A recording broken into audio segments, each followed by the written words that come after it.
ਸੁੰਦਰ ਲਿਖਾਈ ਮੁਹਿੰਮ ਦੇ ਤੀਜੇ ਦਿਨ ਵਿੱਚ ਤੁਹਾਡਾ ਸਭ ਦਾ ਸਵਾਗਤ ਹੈ। ਸੋ ਅੱਜ ਹੈ ਸਾਡੇ ਕੋਲੇ ਸੈੱਟ ਨੰਬਰ 7। ਸੈੱਟ ਨੰਬਰ 7 ਵਿੱਚ ਸਾਡੇ ਕੋਲ 3 ਅੱਖਰ ਹੈ ਜਿਨ੍ਹਾਂ ਦੀ ਬਣਤਰ ਲਗਭਗ ਇੱਕੋ ਜਿਹੀ ਹੈ, ਮੰਮਾ, ਸੱਸਾ ਤੇ ਆੜਾ। ਸੋ ਸਭ ਤੋਂ ਪਹਿਲਾਂ ਅਸੀਂ ਗੱਲ ਕਰਦੇ ਹਾਂ ਮੰਮੇ ਦੀ ਬਣਤਰ ਦੀ। ਸਭ ਤੋਂ ਪਹਿਲਾਂ ਉੱਪਰ ਇੱਕ ਛੋਟੀ ਜਿਹੀ ਰੇਖਾ ਖਿੱਚਾਂਗੇ। ਇਸ ਤੋਂ ਬਾਅਦ ਇਹਨੂੰ ਗਲਾਈ ਦਿੰਦੇ ਹੋਏ ਅਸੀਂ ਥੱਲੋਂ ਤੱਕ ਜਿਹੜਾ ਲੈ ਕੇ ਆਵਾਂਗੇ, ਪਰ ਅਸੀਂ ਯਾਦ ਰੱਖਣਾ ਵੀ ਥੱਲੇ ਨੂੰ ਟੱਚ ਨਹੀਂ ਕਰਨਾਗਾ, ਥੋੜਾ ਜਿਹਾ ਇਹਨੂੰ ਉੱਪਰ ਰੱਖਣਾ। ਇੱਥੋਂ ਇਹਨੂੰ ਆਈ ਮੋੜ ਕੇ ਅਸੀਂ ਅੱਧ ਤੱਕ ਲੈ ਕੇ ਆਵਾਂਗੇ। ਅੱਧ ਤੋਂ ਫਿਰ ਬਿਲਕੁਲ ਸਿੱਧੀ ਰੇਖਾ ਜਿਹੜੀ ਉਹ ਅਸੀਂ ਖਿੱਚਾਂਗੇ। ਉਸ ਤੋਂ ਬਾਅਦ ਉੱਪਰਲੇ ਪਾਸਿਓਂ 90 ਡਿਗਰੀ ਦੇ ਐਂਗਲ ਤੇ ਅਸੀਂ ਜਿਹੜੀ ਆ ਰੇਖਾ ਖਿੱਚਾਂਗੇ। ਫਿਰ ਇੱਕ ਛੋਟੀ ਜਿਹੀ ਹੋਰ ਰੇਖਾ ਇਹਦੇ ਨਾਲ ਲਾ ਕੇ, ਇਹ ਹੈ ਸਾਡਾ ਸੈੱਟ 7 ਦਾ ਪਹਿਲਾ ਅੱਖਰ ਮੰਮਾ। ਇਹਨੂੰ ਅਸੀਂ 6 ਹਿੱਸਿਆਂ ਵਿੱਚ ਬਣਾਇਆ, 1 2 ਫਿਰ ਇੱਥੋਂ 3 4 5 ਤੇ 6 ਹਿੱਸੇ। ਸੋ ਉਸ ਤੋਂ ਬਾਅਦ ਅਗਲਾ ਅੱਖਰ ਸੱਸਾ। ਸੱਸੇ ਦੇ ਵਿੱਚ ਵੀ ਅਸੀਂ ਬਿਲਕੁਲ ਮੰਮੇ ਵਾਂਗੂ ਹੀ ਸਭ ਤੋਂ ਪਹਿਲਾਂ ਉੱਪਰਲੀ ਲਾਈਨ ਖਿੱਚਾਂਗੇ। ਇੱਥੋਂ ਅਸੀਂ ਗਲਾਈ ਦਿੰਦੇ ਹੋਏ ਥੱਲੇ ਤੱਕ ਆਵਾਂਗੇ, ਪਰ ਥੱਲੇ ਜਿਹੜਾ ਟੱਚ ਨਹੀਂ ਕਰਾਂਗੇ। ਇਹ ਜਿਹੜੇ ਦੋਨੋਂ ਪੁਆਇੰਟ ਹੈ ਇਹ ਬਿਲਕੁਲ ਇੱਕ ਦੂਜੇ ਦੇ ਇੱਕੋ ਜਿਹੀ ਜਿਹੜੀ ਯਾਨੀ ਕਿ ਪੁਆਇੰਟ ਦੂਰੀ ਤੇ ਹੋਣਗੇ, ਅੱਗੇ ਪਿੱਛੇ ਨਹੀਂ ਹੋਣਗੇ। ਇੱਥੋਂ ਫਿਰ ਇਹਨੂੰ ਆਈ ਮੋੜ ਕੇ ਅਸੀਂ ਇੱਥੇ ਲੈ ਜਾਵਾਂਗੇ। ਇੱਥੋਂ ਅੱਧ ਤਿੱਕਰ ਜਿਹੜਾ ਅੱਧ ਦੇ ਉੱਪਰ ਜਿਹੜੀ ਇਹ ਰੇਖਾ ਖਿੱਚਾਂਗੇ। ਉਸ ਤੋਂ ਬਾਅਦ ਉੱਪਰਲੇ ਪਾਸਿਓਂ 90 ਡਿਗਰੀ ਦੇ ਐਂਗਲ ਤੇ ਅਸੀਂ ਸਿੱਧੀ ਰੇਖਾ ਖਿੱਚਾਂਗੇ। ਤਾਂ ਇਹ ਆ ਸਾਡੇ ਕੋਲੇ ਸੈੱਟ 7 ਦਾ ਦੂਜਾ ਅੱਖਰ ਸੱਸਾ। ਉਸ ਤੋਂ ਬਾਅਦ ਹੈ ਸੈੱਟ 7 ਦਾ ਸਾਡੇ ਕੋਲ ਤੀਜਾ ਅੱਖਰ ਹੈ ਆੜਾ। ਇਹਨੂੰ ਅਸੀਂ 7 ਭਾਗਾਂ ਵਿੱਚ ਵੰਡ ਕੇ ਬਣਾਵਾਂਗੇ। ਸਭ ਤੋਂ ਪਹਿਲਾਂ ਛੋਟੀ ਲਾਈਨ, ਉਸ ਤੋਂ ਬਾਅਦ ਇਹਨੂੰ ਅਸੀਂ ਗਲਾਈ ਦਿੰਦੇ ਹੋਏ ਅੱਧ ਤੋਂ ਥੱਲੇ ਲੈ ਕੇ ਆਉਣਾ। ਫਿਰ ਇੱਥੋਂ ਮੋੜ ਕੇ ਅਸੀਂ ਇਹਨੂੰ ਉੱਪਰ ਟੱਚ ਨਹੀਂ ਕਰਨਾਗਾ, ਥੋੜਾ ਜਿਹਾ ਥੱਲੇ ਰੱਖਣਾ ਹੈਗਾ। ਇੱਥੋਂ ਫਿਰ ਇਹਨੂੰ ਗਲਾਈ ਦੇ ਕੇ ਮੋੜ ਕੇ ਅਸੀਂ ਇਸ ਰੇਖਾ ਤੋਂ ਥੱਲੇ ਲੈ ਕੇ ਆਉਣਾ, ਪਰ ਇਹਨੂੰ ਥੱਲੇ ਇੱਥੇ ਟੱਚ ਨਹੀਂ ਕਰਨਾ। ਇੱਥੋਂ ਫਿਰ ਮੋੜ ਕੇ ਅਸੀਂ ਅੱਧ ਤੋਂ ਇਹਨੂੰ ਉੱਪਰ ਲੈ ਕੇ ਜਾਵਾਂਗੇ। ਉਸ ਤੋਂ ਬਾਅਦ ਹੈ ਬਿਲਕੁਲ 90 ਡਿਗਰੀ ਦੇ ਐਂਗਲ ਤੇ ਸਿੱਧੀ ਰੇਖਾ ਅਸੀਂ ਖਿੱਚਾਂਗੇ ਤੇ ਆਹ 7ਵਾਂ ਭਾਗ ਜਿਹੜਾ ਆੜੇ ਦਾ, ਛੋਟੀ ਰੇਖਾ। ਇਸ ਤਰ੍ਹਾਂ ਸਾਡੇ ਕੋਲੇ ਸੈੱਟ 7 ਦੇ ਤਿੰਨੋਂ ਅੱਖਰ ਮੰਮਾ, ਸੱਸਾ ਤੇ ਆੜਾ, ਤਿੰਨੋਂ ਦੀ ਬਣਤਰ ਜਿਹੜੀ ਹੈ ਉਹ ਤੁਹਾਡੇ ਸਾਹਮਣੇ ਹੈ। ਉਮੀਦ ਹੈ ਤੁਹਾਨੂੰ ਇਹਨਾਂ ਤਿੰਨਾਂ ਅੱਖਰਾਂ ਦੀ ਜਿਹੜੀ ਬਣਤਰ ਹੈ ਉਹ ਆਸਾਨੀ ਨਾਲ ਸਮਝ ਆ ਗਈ ਹੋਵੇਗੀ। ਤੁਹਾਡਾ ਬਹੁਤ ਬਹੁਤ ਧੰਨਵਾਦ। ਸੈੱਟ 8 ਵਿੱਚ ਸਾਡੇ ਕੋਲ 3 ਅੱਖਰ ਨੇ, ਲਗਭਗ ਇੱਕੋ ਜਿਹੀ ਬਣਤਰ ਦੇ, ਰਾਰਾ, ਹਾਹਾ ਤੇ ਗੱਗਾ। ਸੋ ਆਓ ਗੱਲ ਕਰਦੇ ਹਾਂ ਕਿ ਕਿਸ ਤਰੀਕੇ ਨਾਲ ਇਹਨਾਂ ਨੂੰ ਅਸੀਂ ਸੁੰਦਰ ਰੂਪ ਦੇ ਸਕਦੇ ਹਾਂ। ਰਾਰੇ ਨੂੰ ਅਸੀਂ 3 ਭਾਗਾਂ ਵਿੱਚ ਵੰਡ ਕੇ ਪੂਰਾ ਕਰਾਂਗੇ। ਸਭ ਤੋਂ ਪਹਿਲਾਂ ਉੱਪਰਲੇ ਭਾਗ ਦੇ ਵਿੱਚ ਅਸੀਂ ਇੱਕ ਲੇਟਵੀਂ ਰੇਖਾ ਖਿੱਚਾਂਗੇ। ਉਸ ਤੋਂ ਬਾਅਦ ਹੇਠਾਂ ਨੂੰ 90 ਡਿਗਰੀ ਦੇ ਐਂਗਲ ਤੇ ਆਹ ਰੇਖਾ ਖਿੱਚਾਂਗੇ। ਇਹਨੂੰ ਅਸੀਂ ਥੱਲੇ ਰੇਖਾ ਨੂੰ ਟੱਚ ਨਹੀਂ ਕਰਨਾ, ਥੋੜਾ ਜਿਹਾ ਉੱਪਰ ਲਿਆ ਕੇ ਅਸੀਂ ਇਹਨੂੰ ਇੱਥੇ ਠਹਿਰਾਓ ਦੇਵਾਂਗੇ।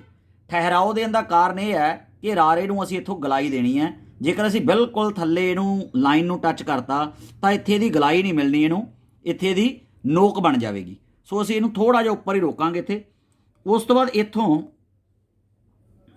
ਗਲਾਈ ਦਿੰਦੇ ਹੋਏ ਇਹਨੂੰ ਇੱਥੇ ਆ ਕੇ ਅਸੀਂ ਠਹਿਰਾਓ ਦੇਵਾਂਗੇ।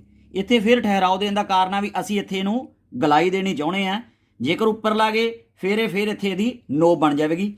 ਸੋ ਇੱਥੋਂ ਫਿਰ ਗਲਾਈ ਦਿੰਦੇ ਹੋਏ ਅੱਧ ਤੋਂ ਉੱਪਰ ਲਿਜਾ ਕੇ ਅਸੀਂ ਇਹਨੂੰ ਨਾਲ ਟੱਚ ਕਰ ਦਾਂਗੇ। ਇਹ ਆ ਸਾਡੇ ਕੋਲੇ ਸੈੱਟ 8 ਦਾ ਪਹਿਲਾ ਅੱਖਰ ਰਾਰਾ। ਉਸ ਤੋਂ ਬਾਅਦ ਹੈ ਸੈੱਟ 8 ਦਾ ਦੂਜਾ ਅੱਖਰ ਸਾਡੇ ਕੋਲ ਹਾਹਾ, ਜਿਹਦੀ ਬਣਤਰ ਲਗਭਗ ਇਹਦੇ ਨਾਲ ਦੀ ਹੋਈ ਹੈ। ਇਹਦੇ ਵਿੱਚ ਵੀ ਸਭ ਤੋਂ ਪਹਿਲਾਂ ਅਸੀਂ ਉੱਪਰਲੇ ਪਾਸੇ ਇੱਕ ਲੇਟਵੀਂ ਰੇਖਾ ਖਿੱਚਾਂਗੇ। ਉਸ ਤੋਂ ਬਾਅਦ ਹੇਠਾਂ ਨੂੰ 90 ਡਿਗਰੀ ਦੇ ਐਂਗਲ ਤੇ ਅਸੀਂ ਰੇਖਾ ਜਿਹੜੀ ਹੈ ਇੱਥੇ ਲਿਆ ਕੇ ਇਹਨੂੰ ਠਹਿਰਾਓ ਦੇਵਾਂਗੇ, ਥੋੜਾ ਜਿਹਾ ਉੱਪਰ ਰੱਖ ਕੇ, 1-2 ਪੁਆਇੰਟ ਉੱਪਰ ਰੱਖਣਾ ਇਹਨੂੰ ਅਸੀਂ। ਉਸ ਤੋਂ ਬਾਅਦ ਇੱਥੋਂ ਫਿਰ ਗਲਾਈ ਦਿੰਦੇ ਹੋਏ ਇੱਥੇ ਲਿਆ ਕੇ ਅਸੀਂ ਇਹਨੂੰ ਠਹਿਰਾਓ ਦੇਵਾਂਗੇ ਤੇ ਇੱਥੋਂ ਫਿਰ ਗਲਾਈ ਦਿੰਦੇ ਹੋਏ ਹੀ ਆ ਅੰਦਰ ਨੂੰ ਅਸੀਂ ਇੱਥੋਂ ਥੋੜਾ ਜਿਹਾ ਮੋੜ ਦਿਆਂਗੇ। ਤੇ ਇਹ ਆ ਸਾਡੇ ਕੋਲੇ ਸੈੱਟ 8 ਦਾ ਦੂਜਾ ਅੱਖਰ ਹਾਹਾ। ਹੁਣ ਅਸੀਂ ਗੱਲ ਕਰਦੇ ਹਾਂ ਸੈੱਟ 8 ਦਾ ਤੀਜਾ ਅੱਖਰ ਗੱਗਾ। ਗੱਗੇ ਦੀ ਬਣਤਰ ਵੀ ਇਹਦੇ ਨਾਲ ਦੀ ਹੋਈ ਹੈ। ਸਭ ਤੋਂ ਪਹਿਲਾਂ ਉੱਪਰਲੇ ਪਾਸੇ ਅਸੀਂ ਇੱਕ ਲੇਟਵੀਂ ਰੇਖਾ ਖਿੱਚਾਂਗੇ। ਉਸ ਤੋਂ ਬਾਅਦ ਬਿਲਕੁਲ ਇਹਨਾਂ ਅੱਖਰਾਂ ਵਾਂਗੂ ਹੀ ਹੇਠਾਂ ਨੂੰ 90 ਡਿਗਰੀ ਦੇ ਐਂਗਲ ਤੇ ਲਿਆ ਕੇ ਅਸੀਂ ਰੇਖਾ ਜਿਹੜੀ ਹੈ ਬਿਨਾਂ ਟੱਚ ਕੀਤੇ 1-2 ਪੁਆਇੰਟ ਉੱਪਰ ਇੱਥੇ ਠਹਿਰਾਓ ਦੇਵਾਂਗੇ ਇਹਨੂੰ। ਇੱਥੋਂ ਫਿਰ ਇਹਦੀ ਗਲਾਈ ਦਿੰਦੇ ਹੋਏ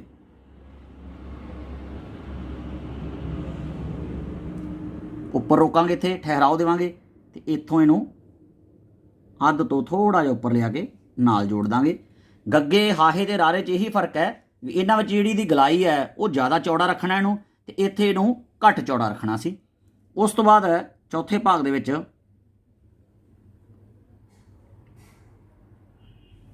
ਬਿਲਕੁਲ ਸਿੱਧੀ ਜਿਹੜੀ ਰੇਖਾ ਥੱਲੋਂ ਤੱਕ ਟੱਚ ਕਰਾਂਗੇ। ਇਹ ਆ ਸਾਡੇ ਕੋਲੇ ਸੈੱਟ 8 ਦਾ ਤੀਜਾ ਅੱਖਰ ਗੱਗਾ। ਉਮੀਦ ਹੈ ਤੁਹਾਨੂੰ ਤਿੰਨਾਂ ਅੱਖਰਾਂ ਦੀ ਬਣਤਰ ਆਸਾਨੀ ਨਾਲ ਸਮਝ ਆ ਗਈ ਹੋਵੇਗੀ।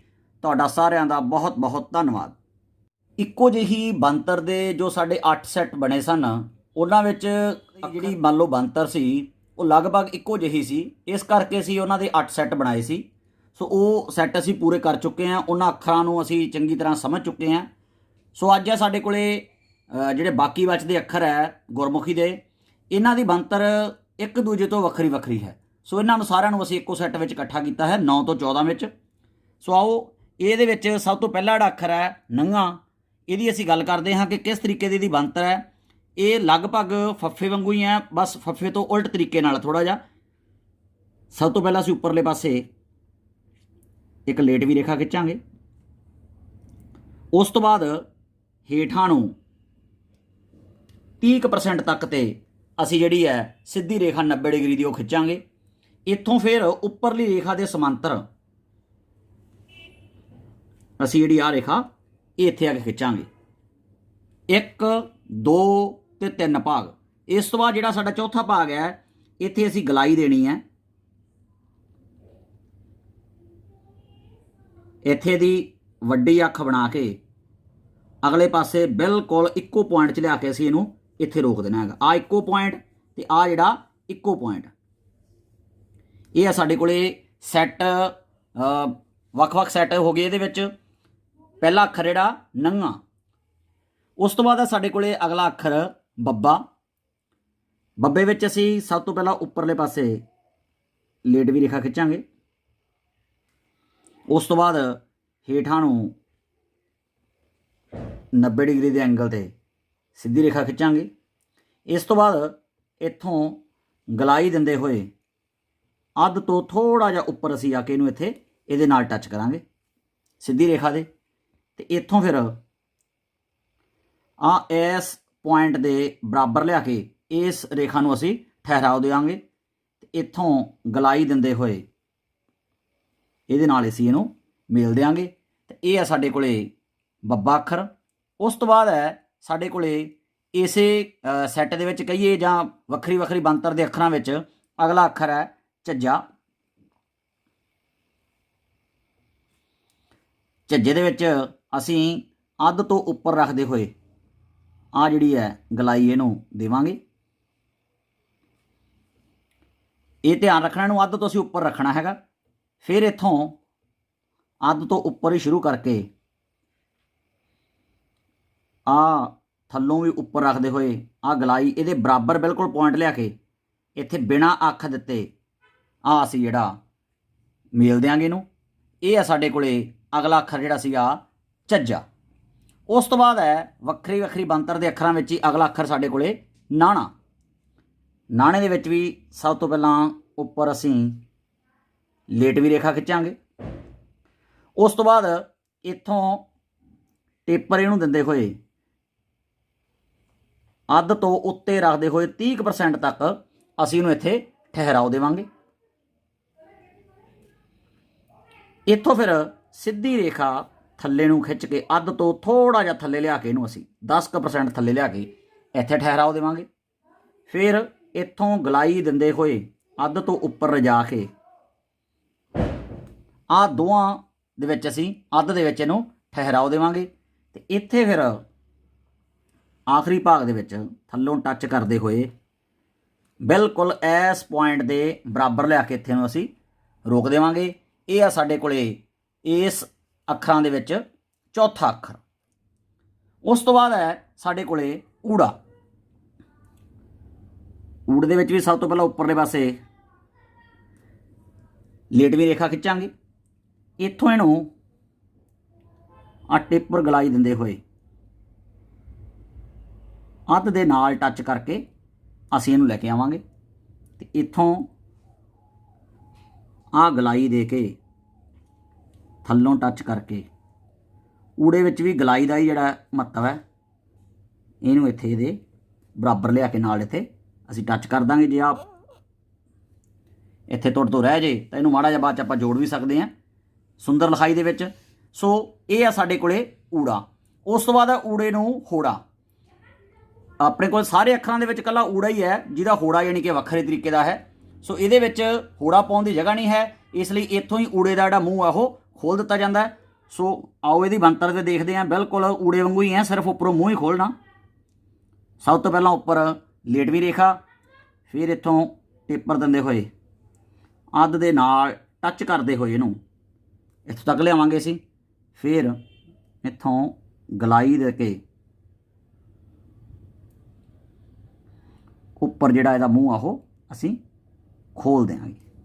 ਇਹ ਵੀ ਬਰਾਬਰ ਹੀ ਇਸ ਇੱਕੋ ਪੁਆਇੰਟ 'ਚ ਲੈ ਕੇ ਆਉਣਾ ਇਹਨਾਂ ਨੂੰ ਅਸੀਂ। ਸੋ ਇਹ ਆ ਸਾਡੇ ਕੋਲੇ ਵੱਖਰੀ ਵੱਖਰੀ ਬਣਤਰ ਦੇ ਅੱਖਰ ਨੰਗਾ, ਬੱਬਾ, ਝੱਜਾ, ਨਾਣਾ, ਊੜਾ ਤੇ ਊੜੇ ਨੂੰ ਹੋੜਾ। ਉਮੀਦ ਹੈ ਤੁਹਾਨੂੰ ਇਹਨਾਂ 6 ਅੱਖਰਾਂ ਦੀ ਸਮਝ ਲੱਗ ਗਈ ਹੋਵੇਗੀ। ਤੁਹਾਡਾ ਸਾਰਿਆਂ ਦਾ ਬਹੁਤ ਬਹੁਤ ਧੰਨਵਾਦ।